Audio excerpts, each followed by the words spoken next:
Hoş geldiniz Güvercin Sağlığı Türkiye kanalına. Bugün güvercin yetiştiriciliğindeki en ciddi ve korkutucu konuyu konuşacağız. Hastalıklar. Özellikle tedavi edilmezse ölümcül olabilecek, hızlı ilerleyen ve ölüme yol açabilen hastalıklar. Eğer güvercin yetiştiriyorsanız bu anı tanıyorsunuz. Güvercinlik içeri girdiğinizde hemen bir şeylerin yanlış olduğunu hissedersiniz. Bir güvercin köşede oturuyor, tüyleri kabarmış, başını kanadının altına sokmuş. Ya da bir güvercin hızla zayıflıyor. Dün normal görünüyordu ama bugün kemikler görünüyor. Ya da birkaç güvercin hızla ölüyor ve nedenini bilmiyorsunuz. Bu panik anları her güvercin severin en büyük korkusudur. Bu anlarda çoğu kişi hemen veterinere koşar ya da en güçlü antibiyotikleri, en sert kimyasalları arar ve bazen bu gerekli. Ciddi, hızlı ilerleyen enfeksiyonlarda veteriner müdahalesi hayati öneme sahiptir. Bunu asla küçümsemiyorum. Ancak burada bir sorun var. Birçok hastalık erken aşamada hafif veya orta düzeydeyken fark edilebilir ve tedavi edilebilir. Bu aşamada kimyasalların yan etkileri olmadan, antibiyotik direnci oluşmadan, faydalı bağırsak bakterilerini bozmadan ve sıklıkla çok daha ucuz bir şekilde doğal yöntemler çok etkili olabilir. Bu videoda güvercinler için gerçekten ölümcül olan 5 hastalıktan bahsedeceğim. Bunlar küçük sorunlar değil, hayat kaybedebileceğiniz durumlar. Ama aynı zamanda doğru ve hızlı uygulandığında gerçek bir fark yaratabilecek doğal müdahalelerin olduğu durumlar. Her bir hastalığı açıklayacağım. Nasıl tanınır? Neden ölümcüldür? Ve en önemlisi geleneksel kullanım, mevcut araştırmalar ve pratik deneyimlere dayalı olarak gerçekten işe yarayan doğal tedaviler nelerdir? Başlamadan önce çok önemli bir şeyi netleştirmeliyim. Doğal tedaviler her zaman uygun değildir. Eğer bir güvercin ciddi şekilde zorlanıyorsa, birden fazla güvercin hızla ölüyorsa ya da doğal tedaviyi birkaç gün uyguladıktan sonra iyileşme görünmüyorsa, hemen veteriner yardımına başvurmalısınız. Doğal tıp bir yerde yer alır ama acil durumlarda veteriner müdahalesinin yerini tutmaz. Bu videoda verdiğim bilgiler eğitim amaçlıdır ve doğal yaklaşımların uygun olduğu durumlar için tasarlanmıştır. Her zaman kendi yargınızı kullanın ve emin değilseniz veterinerle görüşün. Şimdi bu 5 ölümcül hastalığa ve bunlarla nasıl doğal yollarla mücadele edebileceğimize bakalım. Koksidozis, Eimeria türü protozoa parazitleri tarafından neden olunan bir hastalıktır. Bu mikroskobik parazitler bağırsak duvarını işgal ederek ciddi hasarlara neden olur. Genç güvercinler özellikle hassastır, ancak stresli ya da kalabalık ortamlarda yetişkinler de etkilenebilir. Parazitler bağırsak hücrelerinde çok hızlı çoğalır. Bağırsak duvarını yok eder, besin emilimini engeller. Güvercinler yem yiyorsa bile hızla zayıflar. Hasarlı bağırsak suyu ememeye başlar, bu da şiddetli sıvı ishaline yol açar. Genellikle yeşil ya da kahverengi, katı dışkı yoktur. Güvercinler hızla susuz kalır. Genç yavrular tedavi edilmezse birkaç gün içinde ölebilir. Hatta kurtulanlar bile sindirim sisteminde kalıcı hasarlar yaşar. Belirtileri şunlardır: sıvı, yeşil ya da kahverengi dışkı, katı dışkı yok, hızlı zayıflama, tüyler kabarmış, kıvrılmış duruş, yorgunluk, genç yavrularda büyüme durması, anal bölgesinin sürekli ıslak ve kirli olması. Ciddi durumlarda dışkıda kan olabilir ama tavuklarda kadar yaygın değildir. Geleneksel tedavi, amprolium, sulfadimetoksin veya toltrazuril gibi koksidiyostatik ilaçlardır. Etkilidirler ama yan etkileri vardır ve bağırsak sağlığını düzeltmez. Ancak erken aşamada, önleyici amaçla ya da tedavinin destekleyici kısmında doğal yöntemler büyük fark yaratabilir. Oregano yağı, karvakrol ve timol içerir.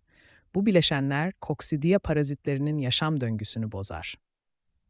Güvercin başına günlük 1-2 damla gıda kalitesinde oregano yağı, yemde ya da suya karıştırılabilir.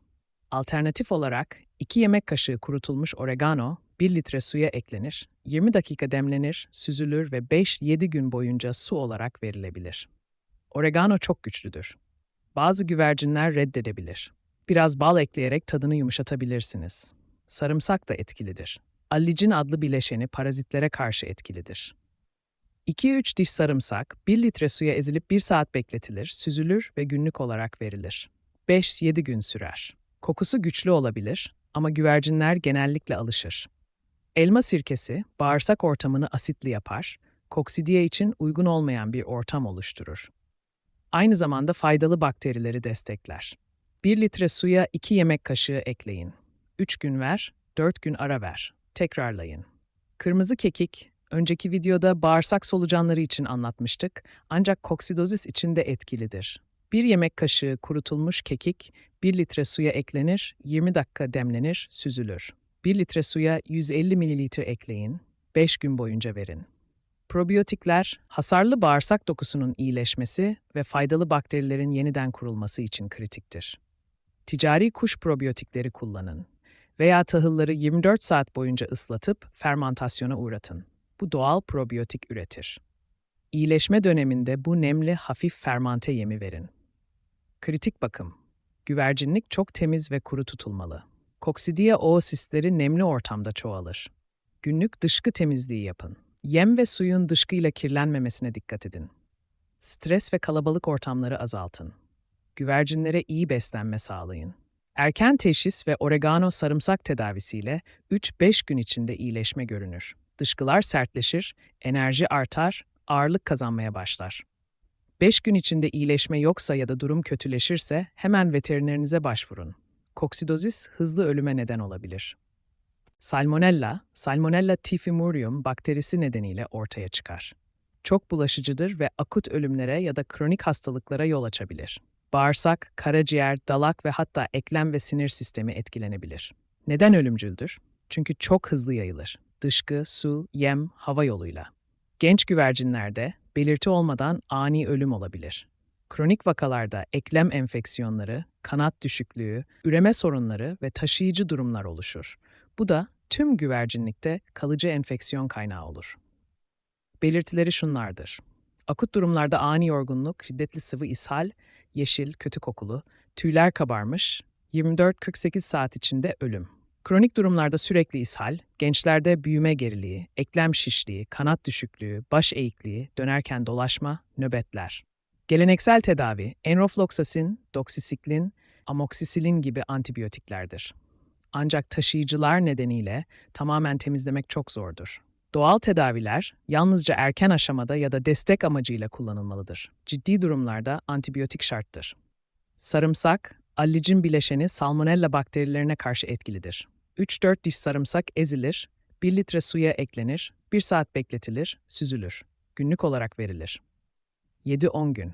Oregano yağı aynı şekilde 1-2 damla güvercin gün, yemde ya da oregano çayı şeklinde verilir. Kekik, timol bileşeni bakterileri öldürür.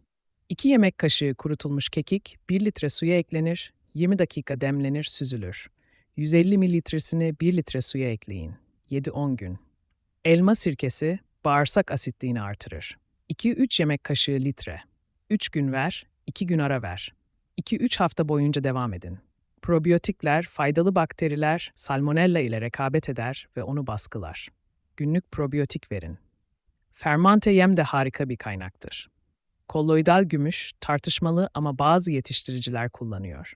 Yüksek kaliteli, gerçek kolloidal gümüş kullanın. Güvercin başına birkaç damla gün, 2 haftaya kadar. Kritik bakım, hastalıklı güvercinleri hemen izole edin. Güvercinliği derinlemesine dezenfekte edin. Klorlu su dilüte gibi bakterilere etkili dezenfektanlar kullanın. Tüm yatakları, dışkıları çıkarın. Yem ve su kaplarını her gün dezenfekte edin. Stresi azaltın. Kronik taşıyıcıları diğer güvercinlere bulaştırma riski nedeniyle düşünün. Erken ve hafif vakalarda 5-7 gün içinde dışkılar sertleşir, enerji artar. 7 gün içinde iyileşme yoksa ya da birden fazla güvercin etkileniyorsa hemen veterinerinize başvurun. Salmonella hızla ölüme neden olabilir. Solunum sistemi enfeksiyonları, mikoplazma, chlamydia, ornitobacterium, E. coli ve virüsler nedeniyle olur. Kuşların solunum sistemi karmaşık ve hava keseleriyle bağlantılıdır. Bu yüzden enfeksiyonlar çok hızlı yayılır. Neden ölümcüldür? Çünkü hızlı yayılır, özellikle kapalı ortamlarda. Solunumu engeller, ölümcül olabilir. Hava keselerine yayılıp iç organlara, kemiklere ulaşabilir. Kronik enfeksiyonlar kalıcı hasar bırakır. Rüzgarla yarışan güvercinlerde performans ciddi şekilde düşer. Belirtileri şunlardır. Burun akıntısı başlangıçta şeffaf, sonra bulanık veya sarı, öksürük, hapşırma, başı sallama, solunumda wheezing, tıslama sesleri, ağzı açık nefes alma dinlenirken bile, göz çevresinde şişlik, göz iltihabı, yorgunluk, tüyler kabarmış, uçmak istememe, ciddi durumlarda nefes almakta zorlanma, nefes darlığı. Doğal tedaviler şunlardır. Mullein, mukusun dışarı atılmasını sağlar, solunum yollarını sakinleştirir. 1-2 yemek kaşığı kurutulmuş mullein, 1 litre suya eklenir, 20 dakika demlenir, çok iyi süzülür, ince tüylerden kaçının. 150 mililitresini 1 litre suya ekleyin. 5-7 gün. Buhar tedavisi. Demlenmiş çayın buharını küçük bir alanda güvercine soldurun. 5-10 dakika, günde 1-2 kez. Kekik, antibakteriyel ve mukus sökücü. Aynı şekilde demlenir, 7-10 gün verilir. Buhar tedavisiyle de birlikte kullanılabilir. Oregano yağı, solunum yollarına etki eden uçucu bileşenleri sayesinde etkilidir. Sarımsak, genel bağışıklık desteği sağlar. Okaliptüs sadece buhar olarak kullanılabilir. 1-2 damla okaliptüs yağı sıcak suya eklenir. Güvercin buharı solabilir. Asla içme suyuna eklemeyin, zehirli olabilir. C vitamini bağışıklığı güçlendirir. Maydanoz gibi C vitamini zengin yeşillikler verin veya kuşlar için C vitamini tozu kullanın. Propolis, antibakteriyel ve bağışıklık destekleyici. Tinktür, alkolik çözeltiler halinde birkaç damla suya ekleyin. Kritik bakım, güvercinliği iyi havalandırın ancak rüzgar doğrudan güvercine vurmasın. Kuru tutun, nem enfeksiyonları artırır. Tozdan kaçının, stresi azaltın. Hastalıklı güvercinleri izole edin ama ısıtın. Buhar tedavisi çok etkilidir. Hafif orta durumlarda 3-5 gün içinde nefes sesleri daha temiz, akıntı azalır, enerji artar. Tam iyileşme 2-3 hafta sürebilir. 5 gün içinde iyileşme yoksa ya da nefes almakta zorlanıyorsa hemen veterinerinize başvurun. Solunum yetmezliği ölümcül olabilir. Bağırsak solucanları, yuvarlak solucan, çapillarya, sinek solucanı gibi parazitler yaygındır. Az sayıda parazit zararsız olabilir ama ağır bir yük ölümcüldür, özellikle gençlerde. Neden ölümcüldür? Bağırsak tıkanmasına neden olur. Besinleri çalar, güvercin yem yiyorsa bile zayıflar. Kapillarya gibi bazıları bağırsak duvarını hasar verir. Bağışıklık sistemini zayıflatarak diğer hastalıklara kapı açar. Gençlerde büyüme durur, ölüm olur. Belirtileri şunlardır: hızlı zayıflama, kemikler belirginleşir, tüyler mat, kabarık, stres çizgileri, sıvı dışkı, dışkıda veya kusmada görülebilir solucanlar, ince beyaz iplikler, yorgunluk, uçmak istememe, çocuklarda büyüme durması. Doğal tedaviler şunlardır. Kırmızı kek en etkili doğal solucan ilacıdır. 1-2 yemek kaşığı kurutulmuş kekik, 1 litre suya eklenir, 20 dakika demlenir, süzülür. 150 mililitresini 1 litre suya ekleyin. Tedavi için 7 gün arka arkaya verin. Önleme için 3 gün ver, 11 gün ara ver, tekrarlayın. Sarımsak 3-4 diş 1 litre suya eklenir, 1 saat bekletilir, 7 gün verilir. 2 hafta sonra tekrarlanabilir. Kabak çekirdeği, cucurbitacin bileşeni solucanları felç eder. 1 tatlı kaşığı ezilmiş kabak çekirdeği güvercin başına günlük. 7-10 gün verin. Diatomit toprağı gıda kalitesinde olmalı. Mikroskobik keskin kenarlar parazitlerin dış kabuğunu hasar verir. Yeme %2 oranında karıştırın. 2 hafta ver, 1 hafta ara ver. Elma sirkesi 2 yemek kaşığı litre. 3 gün ver, 4 gün ara ver. Papaya tohumu parazitleri çözen enzimler içerir. Kuru öğütülmüş tohumlar yeme karıştırılır. Kritik bakım. Temiz ve kuru güvercinlik. Dışkıları sık sık temizleyin. Yem ve suyu zeminden yükseltin.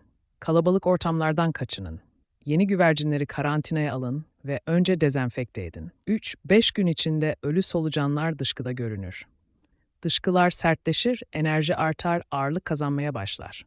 7-10 gün içinde iyileşme yoksa daha güçlü ilaç gerekli.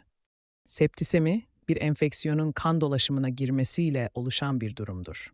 Solunum, bağırsak ya da yaralar nedeniyle ortaya çıkar. Çok hızlı ve ölümcüldür. Neden ölümcüldür? Bakteriler tüm organlara yayılır. Bağışıklık sistemi aşırı tepki verir, organ yetmezliği olur. Güvercin sabah iyi görünüyorsa akşam ölü olabilir. Ölüm oranı çok yüksektir, hatta tedaviyle bile.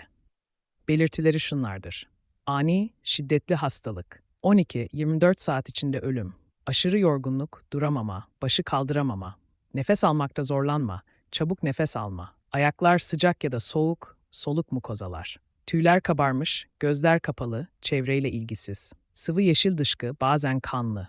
Durum saatler içinde kötüleşir. Geleneksel tedavi enjeksiyon antibiyotikleri, sıvı tedavisi yoğun bakımdır. Hayatta kalma oranı düşük. Doğal tedaviler, bu noktada net olmalıyım. Septisemi bir acil durumdur. Doğal tedaviler tek başına yeterli değildir. Hemen veterinerinize başvurun. Ancak önlemek mümkün. Destekleyici olarak kullanılabilir. Önlemek için her yarayı hemen temizleyin. Her enfeksiyonu erken tedavi edin.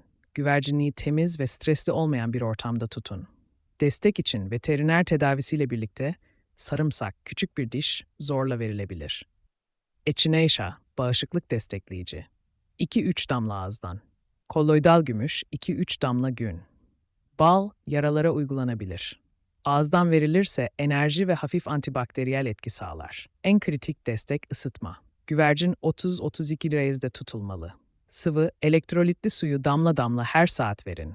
Bu kan basıncını ve organ fonksiyonlarını destekler. Kritik önlem. Her enfeksiyonu erken tedavi edin. Her yarayı hemen temizleyin. Hastalıklı güvercinleri yakından izleyin. Sağlıklı bir yaşam tarzı en iyi septisemi önleme yoludur. Septisemi için doğal tedaviler tek başına yeterli değildir. Veteriner tedavisi olmadan hayatta kalma şansı çok düşüktür. Tedavi sonrası iyileşme uzun sürer. Doğal destekler bu süreçte yardımcı olabilir.